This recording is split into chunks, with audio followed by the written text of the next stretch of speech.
Buenos días.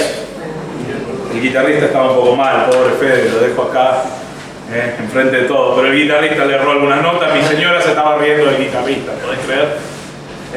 Bien, vamos a abrir nuestras Biblias a Mateo capítulo 26. Y vamos a hablar hoy, seguimos en este tema que estamos, realmente un día, o el día que va a morir el Señor Jesús en la cruz.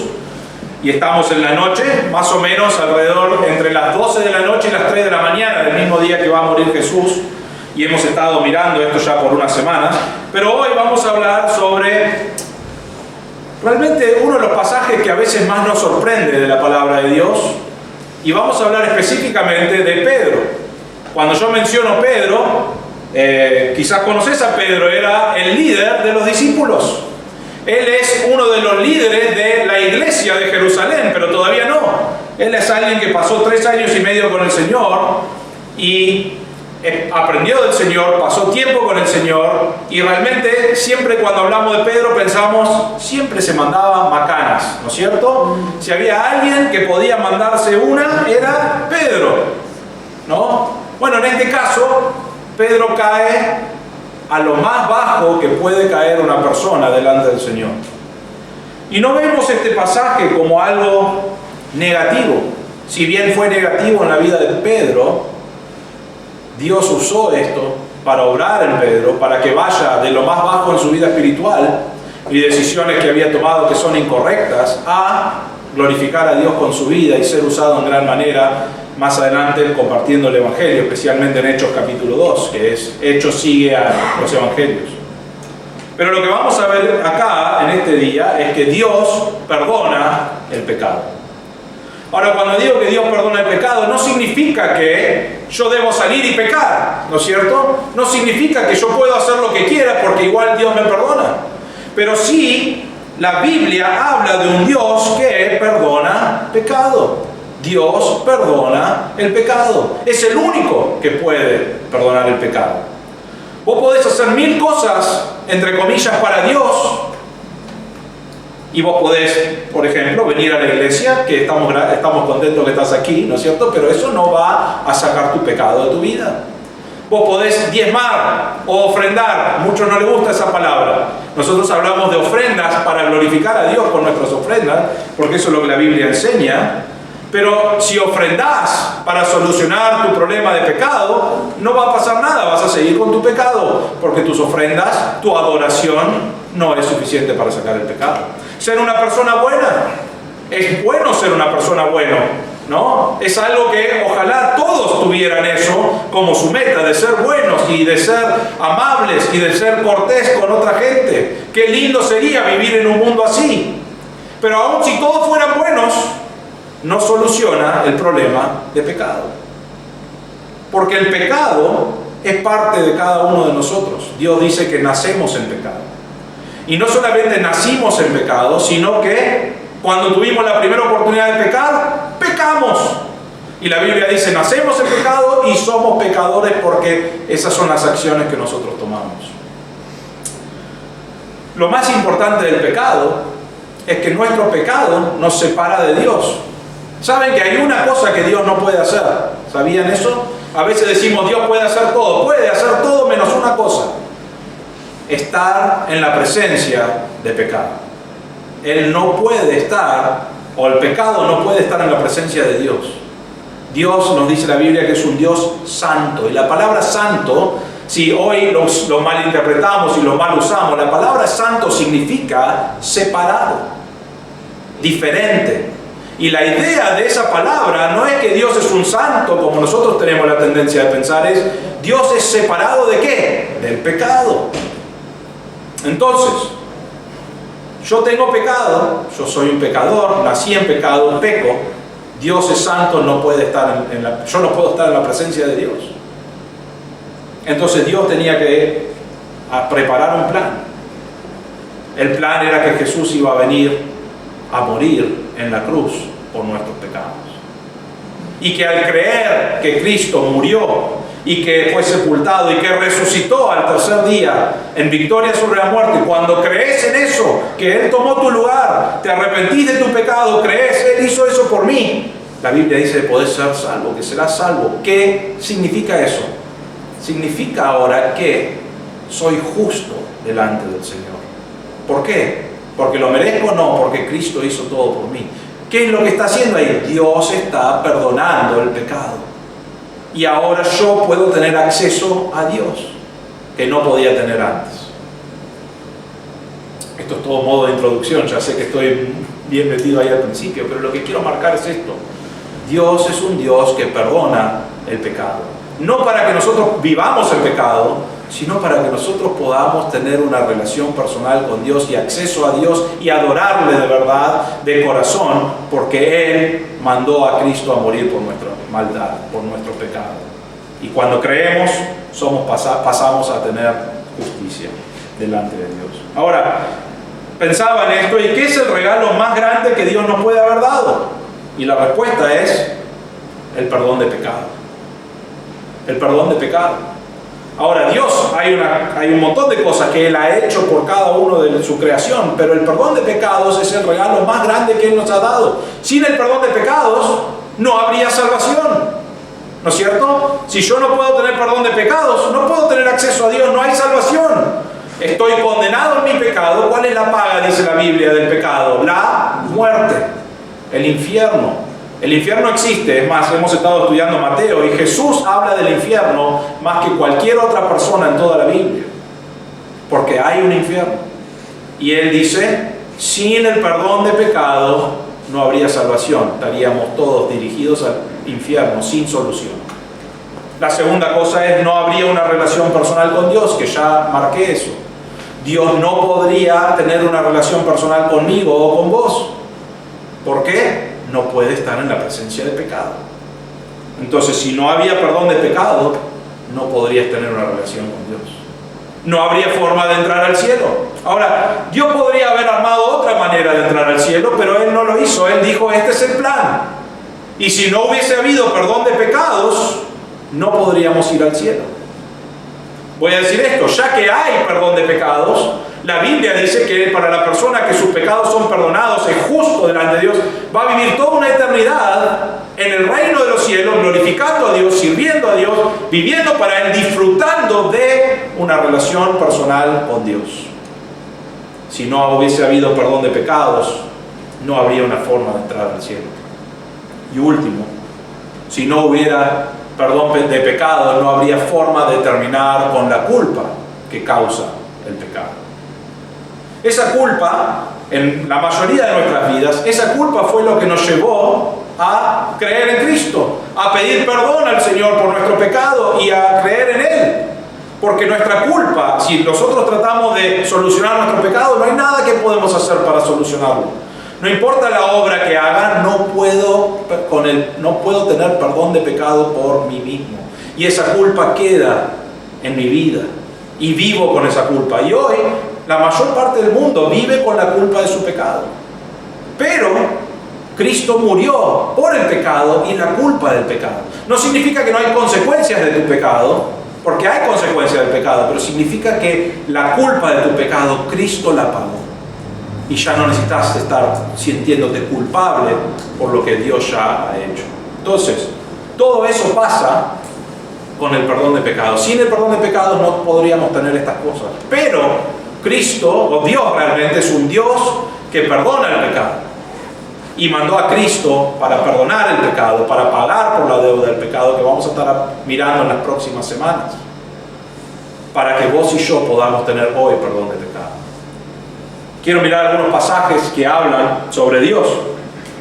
En Éxodo 34, versículos 6 y 7, Moisés está delante del Señor acá. No lo ve, porque si lo hubiese visto hubiese muerto, pero está en la presencia del Señor, hay una zarza ardiendo, y dice: entonces pasó el Señor por delante de él y proclamó: el Señor, Dios compasivo y clemente, lento para la ira y abundante en misericordia y fidelidad, el que guarda misericordia a millares, el que perdona la iniquidad, la transgresión y el pecado. y que no tendrá por inocente al culpable, el que castiga la iniquidad de los padres sobre los hijos y sobre los hijos de los hijos hasta la tercera y cuarta generación. Moisés está hablando en Éxodo de un Dios y da un montón de características de Dios, pero dice es el que perdona la iniquidad, la transgresión y el pecado. Y quiero decirles una cosa más, es el único que puede perdonar esas cosas. No hay nadie más. Dios es el único que puede perdonar eso. Otro pasaje, Miqueas capítulo 7, versículo 18, está también en el Antiguo Testamento. Y pregunta acá el profeta Miqueas y dice, ¿qué Dios hay como tú? Que perdona la iniquidad y pasa por alto la rebeldía del remanente de su heredad. No persistirá en su ira para siempre porque se complace en la misericordia. Damos gracias a Dios que Dios es un Dios misericordioso, porque lo que merecemos es la ira de Dios, castigo de Dios. ¿Por qué? Porque somos pecadores y nuestros pecados no pueden estar en la presencia de Dios. Sin embargo, Dios es un Dios que perdona el pecado y la iniquidad. Un pasaje más. 1 Juan, capítulo 1, versículos 7 al 9. Y vamos a estar estudiando este libro más adelante en este año, pero es un buen pasaje, bien conocido, pero dice, mas si andamos en la luz, como Él está en la luz, tenemos comunión los unos con los otros. Y la sangre de Jesús, su Hijo, nos limpia de todo pecado. ¿Qué es lo que nos limpió de nuestro pecado? La muerte de Jesús, la sangre que Él derramó por nosotros. Entonces, en el Antiguo Testamento, Dios es un Dios que quiere perdonar, un Dios que perdona el pecado. Y la forma que lo iba a hacer por medio de Cristo en la cruz. Estamos en el día mirando unas horas antes de la muerte en la cruz, pero acá más adelante 1 Juan nos está diciendo, esto es lo que nos limpia del pecado, que Cristo entregó su vida y su sangre por nuestros pecados. Versículo 8, ahí, si decimos que no tenemos pecado, nos engañamos a nosotros mismos y la verdad no está en nosotros. Si confesamos nuestros pecados, Él es fiel y justo para perdonarnos los pecados y para limpiarnos de toda maldad. Gracias a Dios que Dios es un Dios que perdona el pecado. Porque si no, no tendríamos esperanza. No tendríamos perdón de pecado, estaríamos en camino a un infierno sin nada que podemos hacer. Y sin embargo, Dios es un Dios que perdona el pecado, que mandó a su Hijo a morir, que mandó a su Hijo a sufrir para que podamos ser perdonados. Ahora, esto es todo modo de introducción, ya sé, bastante pesado, pero el mensaje en sí va a ser mucho más tranquilo, pero es modo de introducción acá de lo que la Biblia presenta. Somos pecadores separados de Dios. Dios es un Dios santo y Él podría haber dicho, no me importa, desaparezcan, voy a hacer otra creación que me ame. No hizo eso, dijo, voy a mandar a lo más preciado que tengo a morir por cada uno de los seres humanos que yo amo. Voy a mandar a mi Hijo a morir por sus pecados y su maldad, y eso es lo que hizo. ¿Por qué? Porque es un Dios que perdona el pecado. Quizás en tu vida han habido experiencias, y no me gusta usar esa palabra, porque hoy en día se malinterpreta experiencia con cualquier cosa mística. Pero cuando hablo de la palabra experiencia, lo que estoy diciendo es que quizás en tu vida en algún momento sentiste el peso de tu pecado sobre tu alma.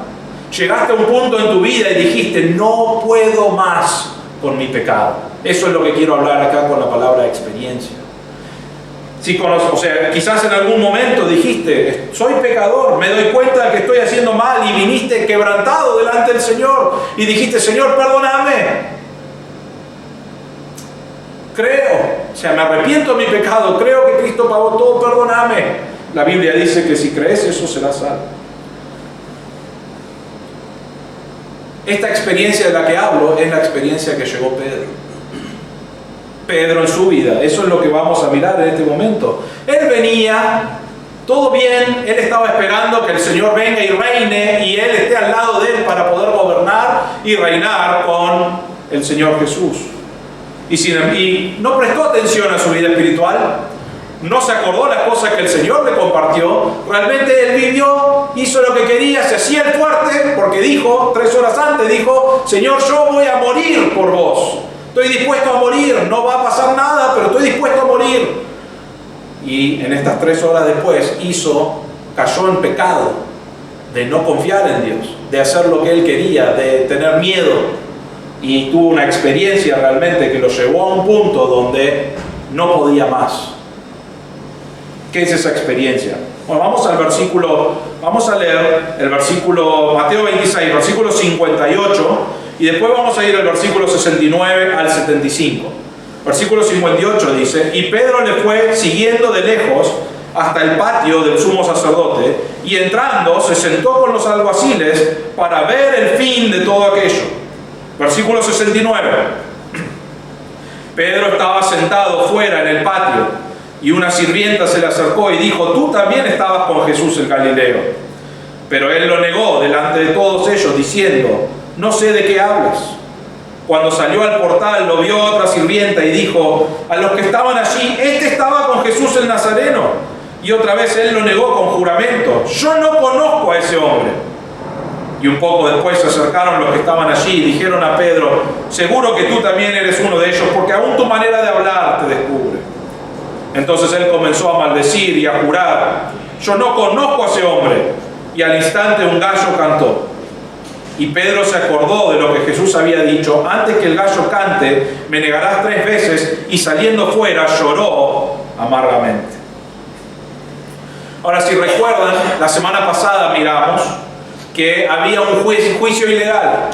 En el medio del juicio ilegal delante de los judíos, el Señor lo trajeron, hicieron todo de noche, no era transparente y realmente tendría que haber sido público, no fue público, fue totalmente incorrecto porque querían matar a Jesús.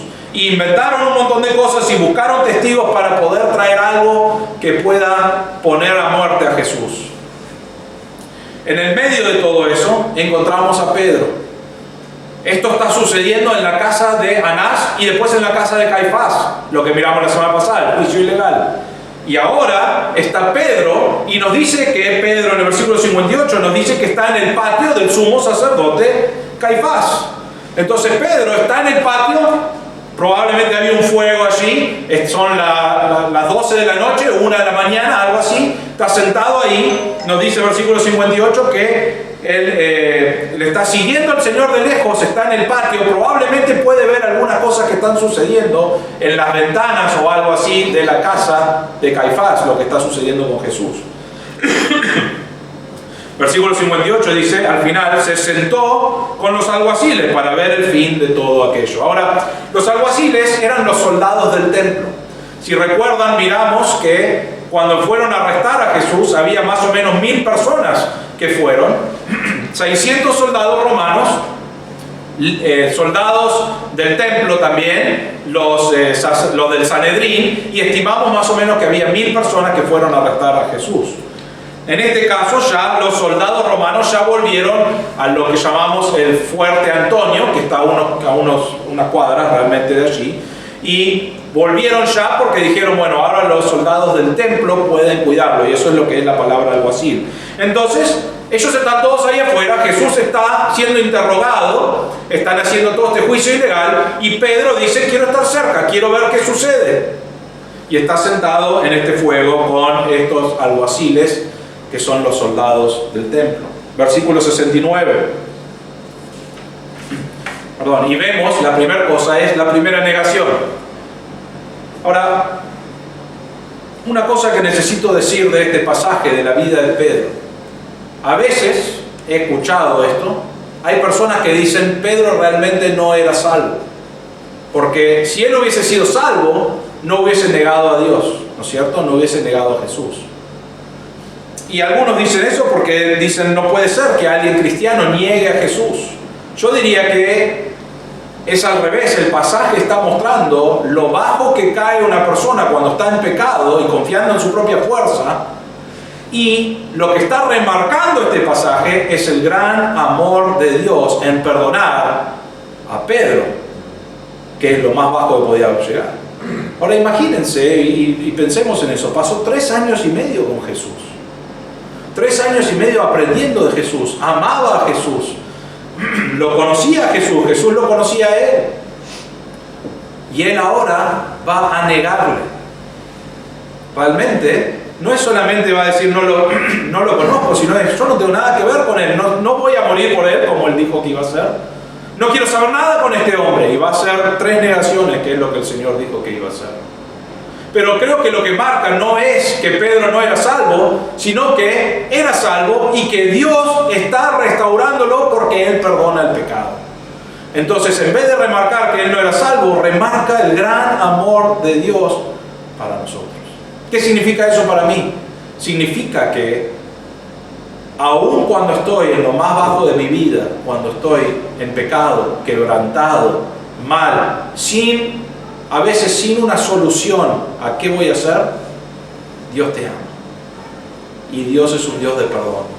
Y Él quiere perdonarte. Y Él está dispuesto a perdonarte. Y realmente podemos tener una imagen donde Él está con los brazos abiertos diciendo: vení, acá estoy. Y eso es la grandeza de este pasaje. Pero vamos a ver la primera negación, versículo 69. Pedro está acá con los alguaciles, está en el patio del sumo sacerdote y nos dice, versículo 69, estaba sentado fuera en el patio y una sirvienta se le acercó y dijo: tú también estabas con Jesús el Galileo. Pero él lo negó delante de todos ellos diciendo: no sé de qué hablas. Ahora, es interesante esto, ¿no? Pedro estaba comiendo con el Señor le dijo: vos me vas a negar 3 veces, y él le dijo: Señor, yo nunca haría eso. Y viene una jovencita, una sirvienta, no tiene poder, probablemente tenía más o menos entre 14 a 18 años, es lo que se estima que tenía. Y él fue de voy a morir por el Señor a tenerle miedo a una sirvienta que no tenía poder para nada. Pero ¿qué le dice? Viene esta sirvienta y le dice: vos también estabas con Jesús el Galileo.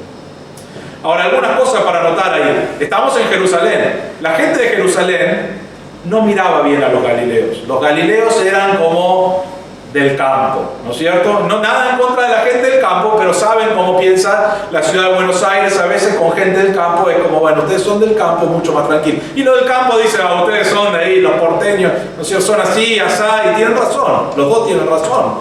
Pero acá tenemos la misma idea, o peor. Los de Jerusalén pensaban que eran gran cosa estando en Jerusalén, y el resto, especialmente Galilea, era un lugar donde no quería ser reconocido. Era algo que te miraban con desprecio por ser de Galilea. Entonces ella está diciendo: vos estabas con Jesús el Galileo. Y la idea es: vos eras uno de ellos, que viene de ese lugar, que no sé para qué vienen, a arruinar nuestra gran Jerusalén. Esa es la idea. No nos dice la Biblia acá, pero sí podemos interpretar esto. Probablemente no fue a Pedro y le dijo: vos estabas con él. La idea que nos da es que ella habló bien fuerte para que los soldados sepan que ella lo estaba acusando. Noten esto, versículo 70. Pero él lo negó delante de todos ellos. No era solamente la sierva, sino que ella, la sirvienta, había llegado a tener toda la gente prestando atención, los soldados. Y dijo: no sabía el nombre, pero esta persona estuvo con Jesús, estoy seguro. Dice: vos no estabas con él. Al punto de que él empezó a tener miedo a ella. Todos escucharon y él dijo: no. Versículo 70, lo negó delante de todos ellos diciendo: no sé de qué hablas. En Marcos, el mismo pasaje o la misma idea, dice: Pedro dijo: no entiendo de qué hablas. Quizás porque los de Jerusalén dirían: bueno, es de Galilea, le cuesta un poco entender de qué estamos hablando, ¿no? Pero no entiendo de qué hablas, es lo que dice Marcos. En Juan dice: Pedro dijo: no lo soy. Y la idea acá probablemente son las dos cosas de yo no sé quién es, no entiendo de qué hablas, no soy esa persona, no soy uno de ese grupo. Pero lo que vemos acá es una negación de parte de Pedro, la persona que acaba de decir: voy a morir por el Señor. Una hora después dijo: no soy nada con esta persona, ni me pongan en el mismo círculo con este Jesús, nada que ver.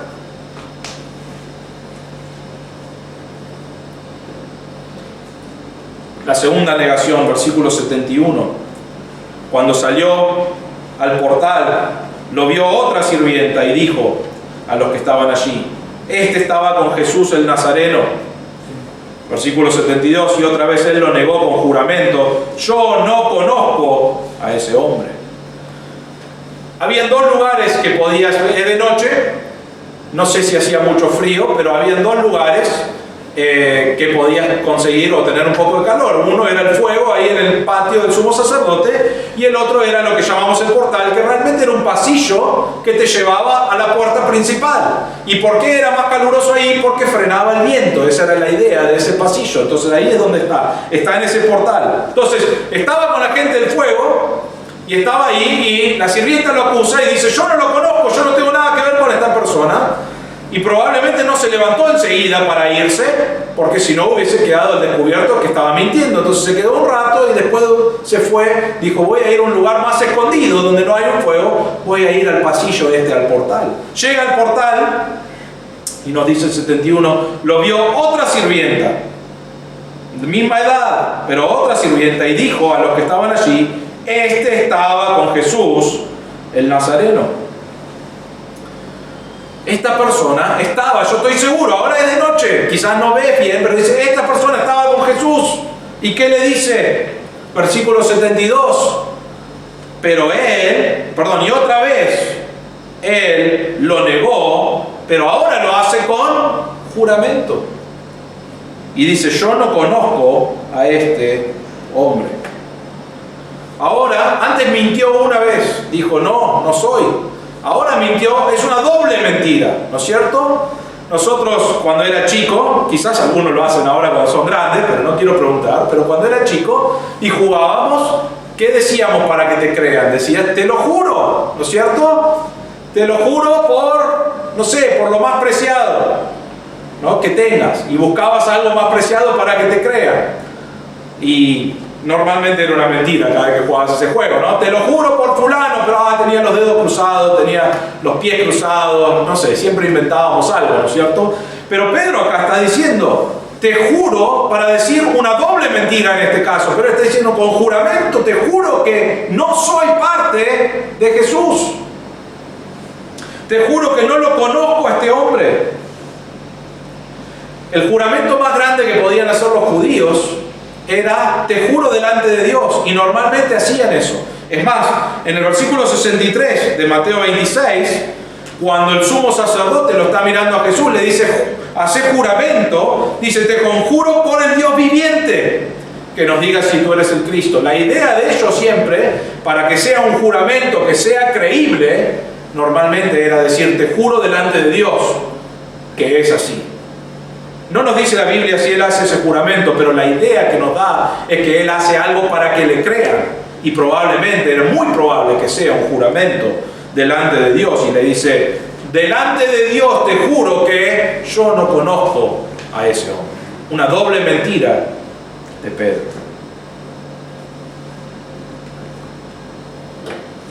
Versículo 73. Y un poco después, vemos la tercera negación, y un poco después. Ahora ese poco después, Lucas 22:59 nos dice cuánto tiempo después. Dice: pasada como una hora. Otro insistía diciendo: ciertamente este también estaba con él, pues él también es Galileo. Tenemos entre las 12 y las 3 de la mañana los tres negaciones.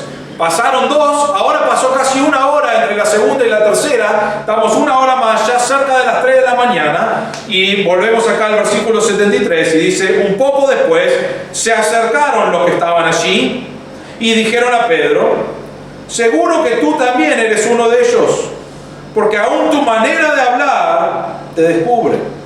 Los de Galilea no solamente no los querían tanto, pero también tenían un acento, ¿no es cierto? Me imagino, no sé si es así, pero me imagino que es muy parecido a si viene alguien de Córdoba, ¿no? Sabes enseguida: vos sos de Córdoba. Y me pasa a mí todo el tiempo que cuando yo voy a una provincia de Argentina, dicen: vos sos de Buenos Aires, porque ustedes hablan de una cierta manera, ¿no es cierto? Porque tienen un acento.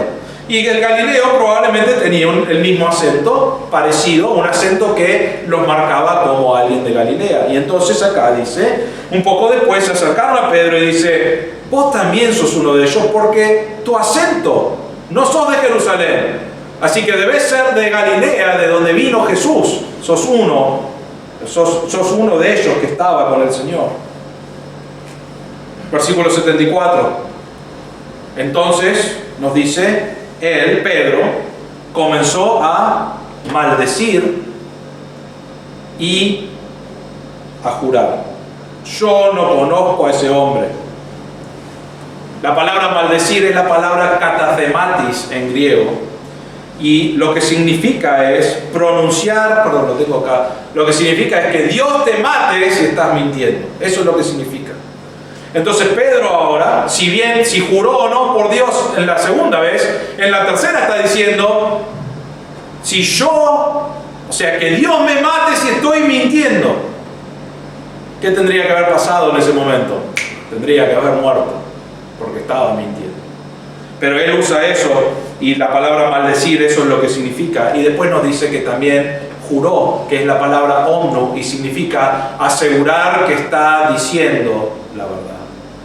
Entonces, la primera vez mintió, la segunda vez mintió, y una doble mentira porque hizo juramento. Ahora la tercera está agregando todo lo que pueda para marcar que él está diciendo la verdad. Entonces miente y mentira sobre mentira y mentira sobre mentira. Que Dios me mate si no estoy diciendo la verdad. La misma persona que 3 horas antes dijo: Señor, voy hasta morir por vos. Estoy dispuesto a morir, estoy dispuesto a vivir para ti. No importa lo que pase, voy a estar acá. Corrió por su vida y ahora está mintiendo por miedo de las sirvientas, por miedo de los soldados, por miedo de las personas que están allí presentes. Y niega al Señor por tercera vez. Perdió todo temor de Dios. Realmente no podía bajar más que este momento. Esto era su fondo espiritualmente. 3 años y medio con el Señor. Él diría que amaba al Señor, lo quería al Señor, él quería estar en la presencia del Señor. Y Jesús pasó todo ese tiempo enseñándole, teniendo paciencia, mostrando amor hacia Pedro. Y Pedro dijo: yo voy a responderte a vos con el mismo amor. Y menos de 3 horas después ya lo negó 3 veces y lo mintió, y etcétera, todo lo que ya miramos en menos de 3 horas. Está en lo más bajo espiritualmente que él puede llegar. Pero vemos la mejor parte del pasaje, el arrepentimiento. Y realmente antes de llegar a eso, al final del 74 dice, después de que dijo: yo no conozco a este hombre, dijo: al instante un gallo cantó. ¿Qué había dicho Jesús 3 horas antes? Dijo: hoy vas a negarme 3 veces antes que el gallo cante. Y él dijo: no, Señor, 3 veces antes, en 3 horas realmente. Y apenas lo hizo, el gallo cantó. Versículo 75 dice: y Pedro se acordó de lo que Jesús había dicho: antes que el gallo cante me negarás 3 veces. Y saliendo fuera lloró amargamente. Ahora, este pasaje, Mateo nos está marcando que él estaba en lo peor espiritualmente para marcarnos después su arrepentimiento. Pero hay un pasaje paralelo que es Lucas 22:61. Canta el gallo, ya miramos. Pedro se acuerda de lo que dice Jesús, pero Lucas nos dice algo que es aún más importante para entender esto. Dice: entonces el Señor se volvió y miró a Pedro. Y recordó Pedro la palabra del Señor, como le había dicho: antes que el gallo cante, hoy me negarás 3 veces. Ahora, ¿dónde lo vio? Pedro está en el portal, está en el patio. Probablemente en este momento, mientras se está negando al Señor, ¿qué está sucediendo en la casa de Caifás? Lo están acusando de blasfemia, le están pegando, le están escupiendo. Recuerdan que miramos eso la semana pasada. Lo están maltratando, le están diciendo: ¿quién es el Cristo? Decinos, si vos sos Cristo, decinos quién te está pegando. Y le pegaban piñas en la cara al Señor. Pedro niega al Señor 1, 2, 3 veces. Suena o canta el gallo y nos dice este pasaje que el Señor se volvió y miró a Pedro. Ahora, qué imagen más fea realmente que tenía que después vivir con eso Pedro, ¿no es cierto? Pedro está ahí y dice: no, Señor, yo no lo conozco a este Señor. Lo mira Jesús adentro de la ventana y el Señor Jesús, todo golpeado, probablemente todo hinchado, lo mira a Pedro. Y Pedro Señor, o sea, se acordó de las palabras, de lo que él había dicho y lo que pasó. Tocó fondo. No fue una persona que dijo la verdad en cuanto a Jesús. No entregó su vida por Jesús. No estaba dispuesto ni a que, no sé, a que vaya a la cárcel por Jesús. Lo vio a los ojos al Señor, nos dice Lucas, y realmente después se acordó lo que el Señor dijo. Volvemos a Mateo. En Mateo nos dice que salió afuera y lloró amargamente.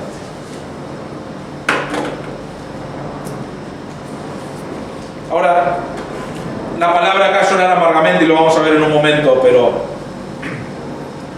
no es el arrepentimiento que él salió a llorar amargamente.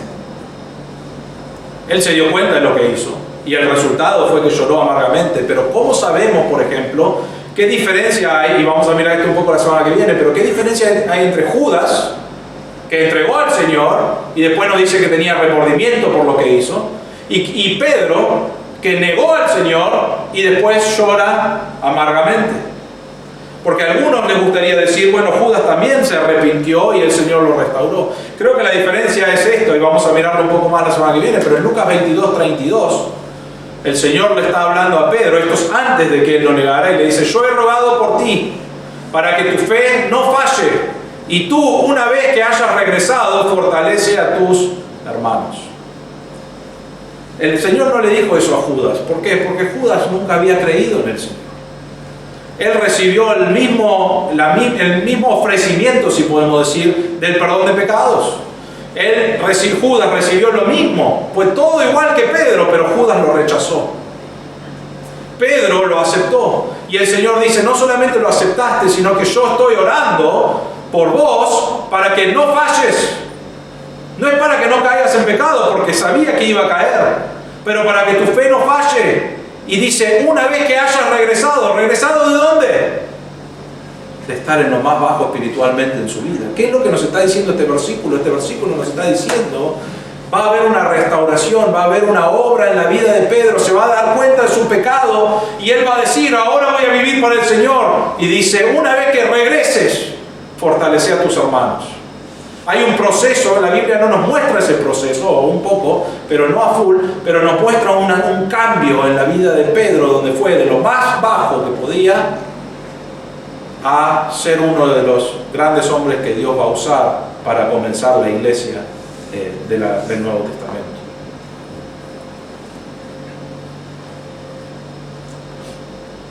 Nos dice la palabra que lloró amargamente, es la palabra klausen pikres en griego, y significa que lloró de una manera fuerte, que se escuchaba, no podía controlarlo. Ahora, me hubiese gustado que el Señor nos dé información de cómo fue este tiempo, pero la realidad es que creo que fue un tiempo personal entre Pedro y el Señor, donde él estaba arreglando cuentas con Dios, donde él se daba cuenta de su pecado. Él vio a Jesús y enseguida recordó todo lo que el Señor había hecho y se dio cuenta y lloró amargamente por lo que él había hecho contra el Señor. Ahora quiero marcar esto, y no está en la palabra de Dios de esta manera, pero creo que resalta en estos pasajes que vimos. El pecado solamente el pecado, por ejemplo, no le hizo nada a Pedro. O sea, el hecho de que Pedro estaba pecando no fue lo que le impactó. Es más, Pedro probablemente si hubiese venido una cuarta persona y una quinta persona y una sexta persona, probablemente hubiese seguido con su mentira. Porque no era ese pecado lo que le afectaba, no era ese pecado lo que le hacía algo malo. ¿Qué fue lo que hizo que recapacitara, que se dé cuenta? Cuando fue y vio a Jesús. Cuando vio a Jesús y recordó las palabras de Jesús y recordó quién es Jesús y recordó todo lo que él había hecho por él, ahí fue cuando se dio cuenta de lo malo de su pecado. ¿Qué quiero decir con eso? El mundo hoy trata de evitar, saben que el pecado está mal, saben que todos pecamos y hacemos cosas que están mal, y saben que tienen culpa de su pecado, que su pecado produce culpa. Entonces, ¿qué hacen? Evitan los lugares y los momentos donde su pecado va a ser mostrado en su vida, donde va a ser revelado. Hay algunos que me dicen, yo nunca leí toda la Biblia, ¿por qué no lo leíste? Pues no quiero que el Señor me diga que hay algo mal que yo tengo que arreglar. Si alguien lee la Biblia te vas a dar cuenta, sos un pecador, necesitas de un Salvador. Pero hay muchas personas en el mundo donde evitan eso. A veces invito a mis amigos que son del mundo y les digo, vengan a la iglesia, y me dicen, no, a la iglesia no voy a ir. ¿Por qué? Y porque me vas a hablar sobre mi pecado y cómo necesito arreglar eso, y no estoy dispuesto a arreglar eso. No quieren que su pecado sea revelado delante de ellos. El mundo evita los lugares donde va a ser marcado su pecado. En Estados Unidos, bueno, no quiero hablar de lo que pasó esta semana con los disparos y todo, pero en Estados Unidos hace ya 40, 50 años que empezaron a pelear para sacar los 10 mandamientos de las escuelas, para no enseñarlos. ¿Por qué? Inventaron un montón de cosas, pero era porque no querían ver que estaban pecando, porque no podían cumplir con eso. Y empezaron a sacar la palabra de Dios y la oración de las escuelas, del mundo, de los lugares políticos, públicos o lo que sea. ¿Por qué? Porque no querían que su pecado sea marcado en su vida. Pedro podría haber seguido pecando, pero él vio al Señor y en ese momento dijo, mirá, vi al Señor, me di cuenta de mi pecado. Nosotros muchas veces podemos seguir pecando.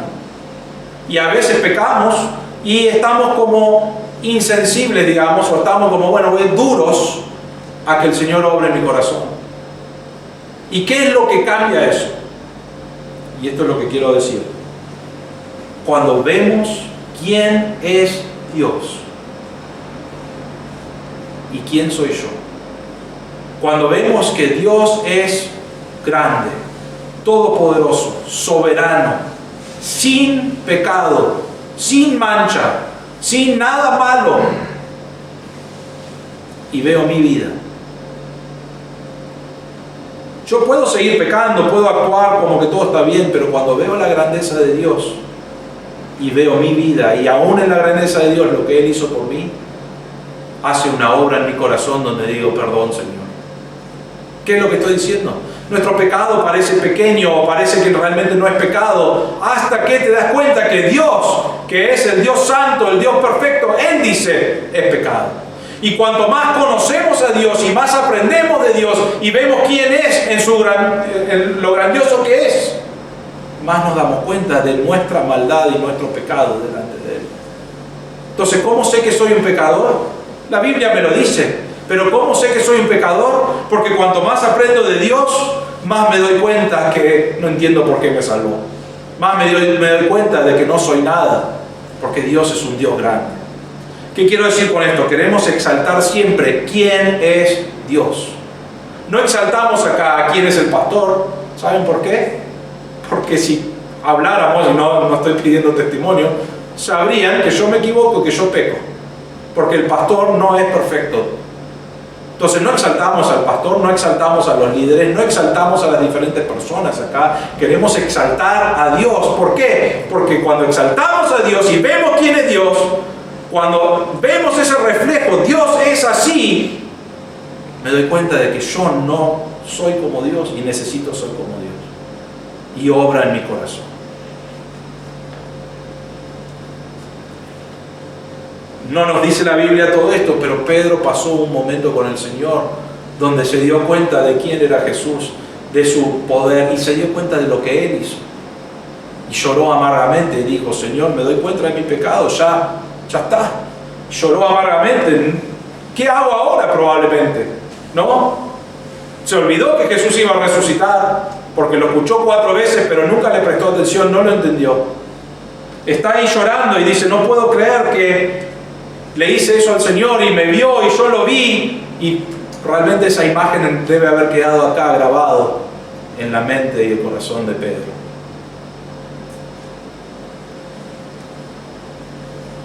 No vamos a ir por causa de tiempo, pero en Juan capítulo 21, Pedro está en Galilea. El Señor aparece después de haber resucitado. Y en Juan capítulo 21, él viene a Pedro y le dice: Simón, hijo de Jonás, que es el nombre de Pedro, ¿me amás?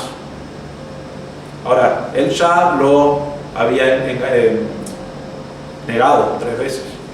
Esto pasa después de que Jesús resucita, el Señor viene y es un momento que llamamos el momento de restauración. Durante todo este tiempo Pedro está realmente agonizando por lo que él hizo. ¿Cómo arreglo esto? Probablemente con culpa. Viene el Señor y dice: ¿me amás verdaderamente, Pedro? Y Pedro le dice: Señor, tú sabes que te amo. ¿Sabe cuántas veces le preguntó el Señor si Pedro lo amaba? 3 veces. No nos dice la Biblia que es necesariamente por las 3 negaciones, pero pensamos que sí. Lo negó 3 veces y le dijo: te amo 3 veces. Y el Señor restauró a Pedro y después le dice: anda a alimentar a mis ovejas. Que la idea es andar a llevar el Evangelio, a enseñar la palabra de Dios para que otros crezcan, para que no pasen las mismas dificultades que pasaste vos en tu vida espiritual. El Señor lo restaura a Pedro. Entonces esto no es un Pedro que no conoce a Cristo. Esto no es un Pedro que no conoce su Biblia. Esto es Pedro que estaba basando su vida en su fuerza. Cayó a lo más bajo que podía caer. Y después se dio cuenta de su pecado, de su lucha y dijo: me arrepiento, Señor, y empezó a vivir para el Señor. Y Dios podría haber dicho: Pedro, salí de acá. Y no dijo eso, dijo: Pedro, yo soy un Dios que perdona. Y quiero morir. Cristo murió por tus pecados específicamente y quiero perdonarte. Y ahora quiero que vos seas el líder de la iglesia que va a ir a preparar a otras personas y llevar el Evangelio para que otros escuchen sobre el perdón de Dios. Ahora, yo no estoy diciendo que si te arrepentís vas a ser el pastor, ¿no es cierto?, de una gran iglesia. No es eso lo que estamos viendo. Estamos viendo la obra de Dios en la vida de Pedro. A veces queremos decir: Pedro, ¿cómo puede ser otra vez pecando? Pero lo que vemos es el perdón de Dios, aún en alguien que negó al Señor de la manera que Él lo hizo. Y Dios lo restaura. Pedro escribe algunas cartas en la palabra de Dios, y una de ellas es Segunda de Pedro. Tenemos Primera de Pedro y Segunda de Pedro. Y Segunda de Pedro 3, 17 y 18, él dice: por tanto, ya ahora es un pastor de la iglesia, amados, sabiendo esto de antemano, estad en guardia. No sea que arrastrados por el error de hombres libertinos caigas de vuestra firmeza. Lo que está sabiendo de antemano en los versículos anteriores habla de lo que Jesús hizo en la cruz. Y si ustedes saben esto, estén en guardia, estén firmes en lo que aprendieron de la cruz, en el perdón de pecados que Cristo da. Versículo 18: antes bien, creced en la gracia y el conocimiento de nuestro Señor y Salvador Jesucristo. A Él sea la gloria ahora y hasta el día de la eternidad. Podría predicar todo un mensaje sobre ese pasaje, no lo voy a hacer. Tenemos varias cosas acá. El Señor dio su vida y dice acá: ustedes saben, hermanos, porque ya creyeron en esto, estén atentos, estén en guardia, aprendieron esto. Y después dice: crezcan en la gracia y el conocimiento de nuestro Señor Jesucristo. ¿Cómo hacemos eso? Leyendo la palabra de Dios, estudiando la palabra de Dios. ¿Qué queremos ver acá en la palabra de Dios? La grandeza de quién es Dios. Y cuanto más exaltamos la grandeza de quién es Dios, más nuestra vida va a ir creciendo y viviendo para Dios. Entonces, Dios perdona el pecado. Gracias a Dios que es así. Si no fuera así, estamos perdiendo nuestro tiempo hoy, pero Dios perdona el pecado. Y lo que quiero decirte hoy en esta mañana es esto: no importa el pecado que hayas cometido. Sí hay consecuencias al pecado, no podemos sacar las consecuencias. Espero que no haya pasado acá, pero si alguien asesinó a alguien, va a ir a la cárcel, ¿no es cierto? Es así, eso es una consecuencia del pecado. Pero Dios perdona el pecado. No importa qué tan grande es el pecado, Dios lo perdona. Porque Dios es un Dios de perdón. 2 cosas para terminar. Si no sos salvo, o vamos a decirlo así, si no te has arrepentido de tu pecado, porque la Biblia dice que sos pecador, nacemos en pecado, y no le has pedido perdón al Señor, porque tu pecado es un pecado contra Dios. Si bien tu pecado puede afectar a las personas alrededor tuyo, tu pecado es contra Dios, un Dios glorioso. Y si no has pedido perdón a Dios por tus pecados, te has arrepentido y creíste que Él pagó por todos tus pecados, si no has hecho eso, te animo a hacer eso hoy. Porque la Biblia dice que Él hoy te ofrece la salvación. Hoy te ofrece el perdón de pecados. Has pecado contra Dios. Cada vez que pecaste fue contra Dios. Y Dios no dice, mira cómo peca Andrés otra vez, lo voy a tener que destruir. Él dice, Andrés pecó y yo soy el Dios que perdona el pecado. Lo único que tiene que hacer es arrepentirse de su pecado hacia mí y creer que Cristo ya pagó todos esos pecados. Si estás aquí hoy y no te has arrepentido y creído en Cristo como tu Salvador, lo puedes hacer ahí en tu corazón. Señor, me arrepiento de mi pecado.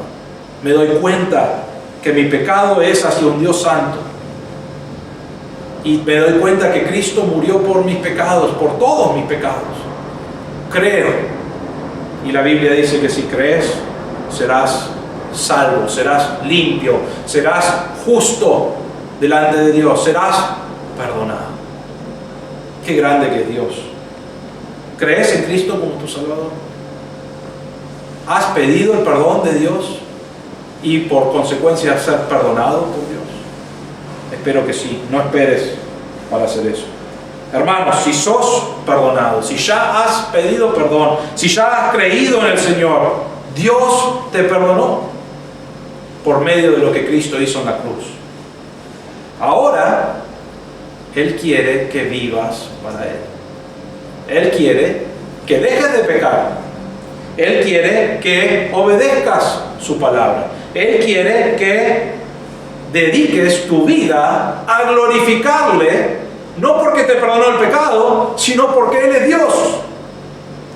Y en su deidad te perdonó los pecados.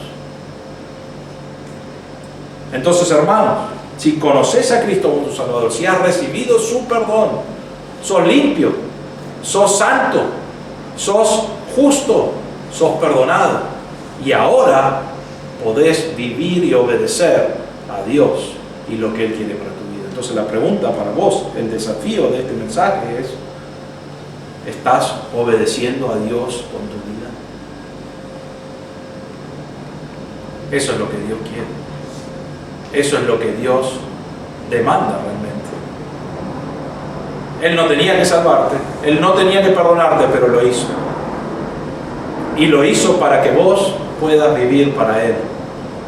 Y algún día vas a vivir toda la eternidad para Él, si conoces a Cristo como tu Salvador, adorándole. Y lo bueno de todo eso es que cuando vamos al cielo no va a haber pecado, no va a haber luchas, no va a haber dificultades, no va a haber tristeza. Va a ser glorificar a Dios por toda la eternidad de una manera que ni entendemos. La Biblia nos habla un poco de eso, pero no lo entendemos ni lo comprendemos completamente. Pero va a ser maravilloso. Va a ser maravilloso por una cosa, porque Dios va a estar allí. Y Él es digno de nuestra adoración. Vamos a orar. Padre nuestro, te damos gracias por esta ilustración que tenemos aquí. Señor, te damos gracias por la vida de Pedro. Señor, no te damos gracias por su pecado, pero sí te damos gracias, Señor, que aún en su debilidad, aún en tocar fondo en su vida espiritual, tú lo restauraste, tú obraste en su corazón, tú lo cambiaste. Y Señor, lo usaste para el servicio a tu nombre. Señor, te damos gracias por eso. Te damos gracias, Señor, porque tú eres un Dios de perdón. Lo que merecemos es tu ira, lo que merecemos es tu castigo, lo que merecemos es estar lejos de ti. Y sin embargo, tú eres un Dios de perdón. Y entregaste a Jesús a morir en la cruz por nuestros pecados, por nuestra maldad, para que nosotros podamos recibir el perdón de nuestros pecados. Gracias, Señor, por ser un Dios de perdón. Señor, te pido, si hay alguien aquí que no ha creído en ti, que no ha pedido perdón por sus pecados y arrepentido, pedimos que obres en su corazón, que hoy sea el día de salvación. Y Señor, pedimos por las personas que hemos conocido a Cristo como nuestro Salvador. Que podamos vivir obedeciendo tu palabra, creciendo, conociéndote más, con el deseo de vivir para ti, servirte como tú mereces, glorificando tu nombre. Señor, pedimos que estés obrando en nuestro corazón. Gracias por tu palabra, en el nombre del Señor Jesús.